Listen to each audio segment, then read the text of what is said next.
Newsbreak. Og karon sa detalye sa dagbagang mga balita sa One TV, Newsbreak Misamis Occidental. Usamis, biobserbar sa National Disaster and Resilience Month, tree planting gipahigayon. Padayon ang kaaktibo sa kagamanang lokal sa Dakbayan sa Usamis, ilalom sa liderato sa Asinso Usamis Administration sa pagpatuman sa mga programa o aktibidad sa pag-atiman o pagpanalipod sa kinayahan. Alayon sa paghandom o pag-obserbar sa National Disaster and Resilience Month 2026. Malampusong napahigayon Hulyo 21 ang tree planting o tree growing activity sa riverbanks sa Labo River sa Barangay Labo, Usamis City. Ang tulo ka gatos ka similya sa kahoy diha gayud gitisok daplin sa suba sa rason nga mahinungdanon kayo ang presensya sa mga kahoy daplin sa suba aron na mapanalipdan ang mga pangpang o sa soil erosion panahon sa baha o kusog na ulan pinaagi sa mga gamot nini.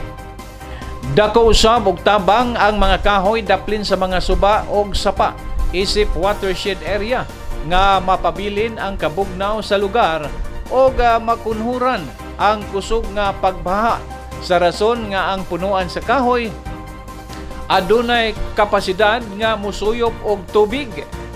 Ang ulahing tree growing activity gipanguluhan sa City Disaster Risk Reduction and Management Office nga gipanguluhan karon sa Officer in Charge Attorney Francis Sulita og sa supervision sab ni Mayor Sam Norman G. Puentes.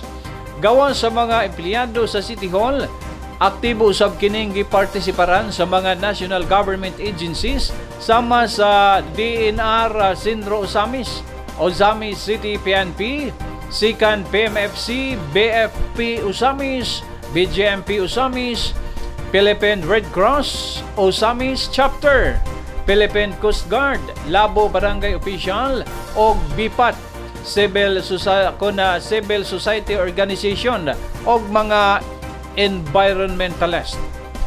Ang mga barangay volunteers o mga miyembro sa Porpis tagsa-tagsa usab nga nagdala og mga fruit trees, seedlings og dito kini mismo gipangtanom sa ilang mga dapit.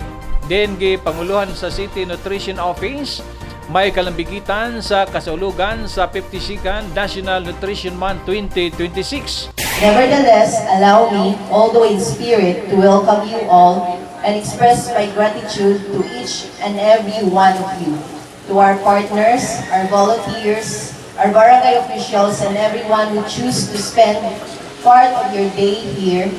Thank you for coming. Thank you for believing in that an activity like this matters. I also want to extend our sincere thanks to Senro under Ms. Elizabeth Grant for their commitment in providing the seedlings for today's activity. Ang empleyado sa City Nutrition Office sa Usamis City Complementary Food Production Facility, atong mga kauban sa serbisyo sa gobyerno, Bureau of Fire Protection, PNP, nakita ko Red Cross, kung iban pa na naanini karon. Mga walang gutong beneficiaries po ning suporta sa ato ang activity karon nga buntag. Without you, dili ni mahimong posible kani atong activity karon. So our BNS will plant fruit-bearing seedlings because we believe that sapat na pagkain ay karapatan ng bawat pamilya. Atong i-avoid na hawiran din yung stem. Ma-approach siya dahil ang iyang dahon, ma-ampag yun. So, ma-lesser pagit ang possibility nga mutubo siya ng tanong. So number one, ito siya atong i-handle properly nga dili ma-approach mga tangtang ang yuta. And then, ikaduha, pag-abot sa planting area, situate nga na siya yung whole daan. I guess na yung whole dito gipang-andam siguro kanang para i-anak na lang siya. Nga akong mga bipat ug akong mga council, mga workers, akong giingnan nga atong atimanan na kay dako na kay ning tabang sa atong barangay. Makapugong sa baha kay grabe biyang baha di ani sir. Anang di ana dayon. Muto akong gingon sila gahapon nga ato gyud atimanan ng gipangtanom diri sa atong barangay. Kay dako kay nagmakatabang. Okay, Basin og pagtanom mo ipakita ba? lagi. Pero balik diri karong mga 1 year. 1 year after. Na kaini. Walang ni atimanan pon. Kay grabe kay ni kadako nga kuan. Dako gyud kay tabang gyud sa among barangay. One TV News Break.